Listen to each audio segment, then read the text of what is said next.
Hey y'all, it's me, Kevvie. So when I'm not in drag, I am a drag historian, studying and researching drag history. Today, I'm going to read to you from one of my research books. This one is called Jim Flint, The Boy from Peoria, by Owen Keenan and Tracy Bain.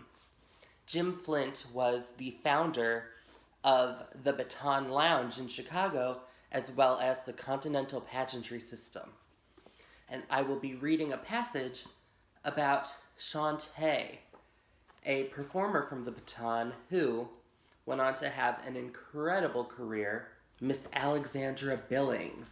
Alexandra Billings is one of the great Baton success stories. She is well known as the first trans woman to have played a transgender character on television. Shantae, aka Alexandra Billings, recalled coming to work at the Baton.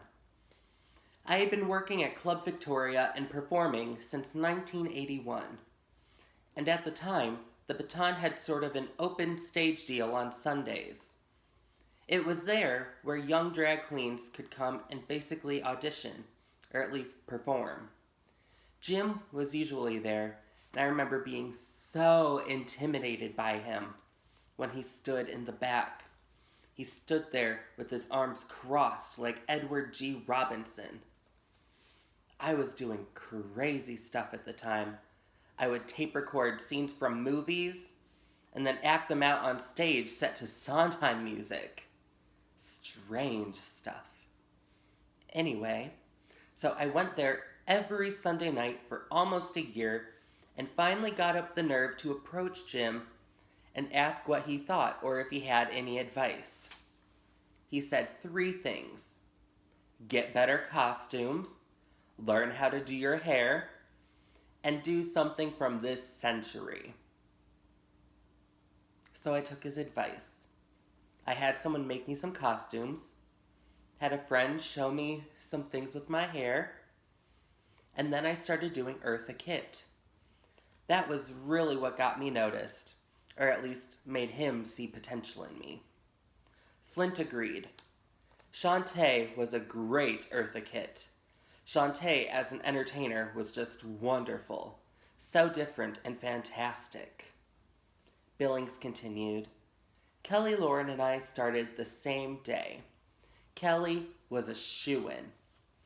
I sort of coasted in because of circumstances and because he needed a few girls to replace 3 who were leaving. He said he was taking us on a trial basis and made that very clear. We were here, but if we didn't work out, we were gone. I remember the first night Kelly and I moved into Shireen's dressing room because she was leaving, and all of a sudden, we heard Jim coming downstairs to the dressing room.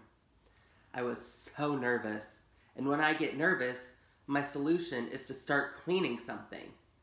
So Jim comes down, and Kelly is lovely and very outgoing and sort of this hello, darling combination of Marilyn Monroe and Tallulah Bankhead in the hallway.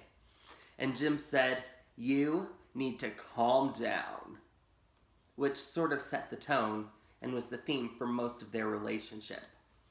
I, on the other hand, was basically wedged in the dressing room closet.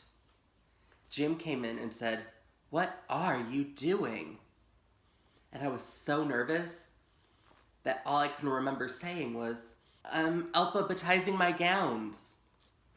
I was completely crazy with nervousness, but that made him sort of chuckle.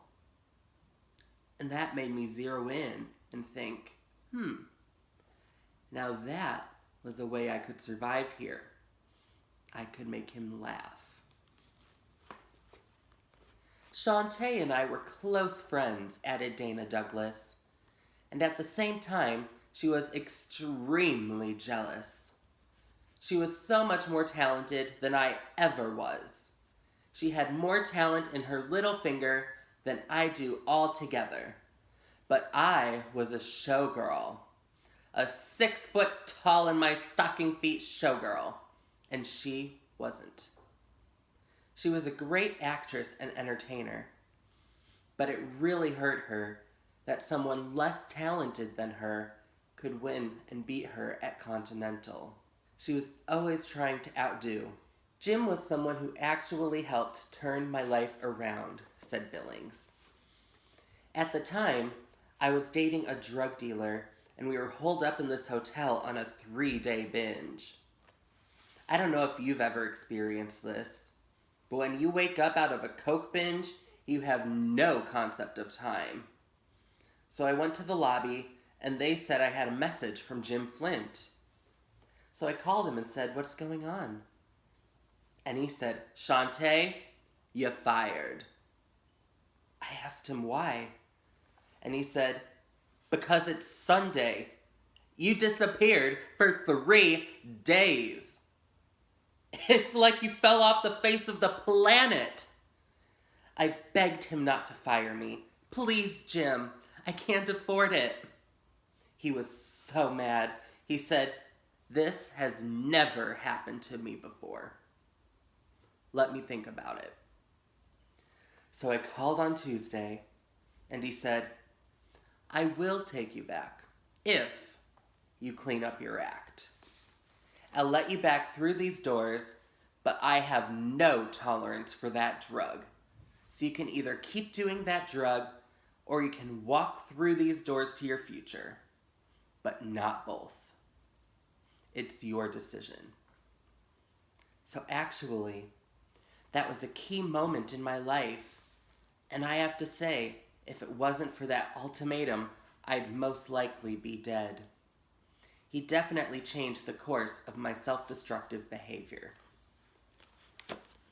So yeah, that is the beginning, the start of Alexandra Billings. And after this whole quarantine shit goes away, you can see her on Broadway performing as Madame Morrible in Wicked.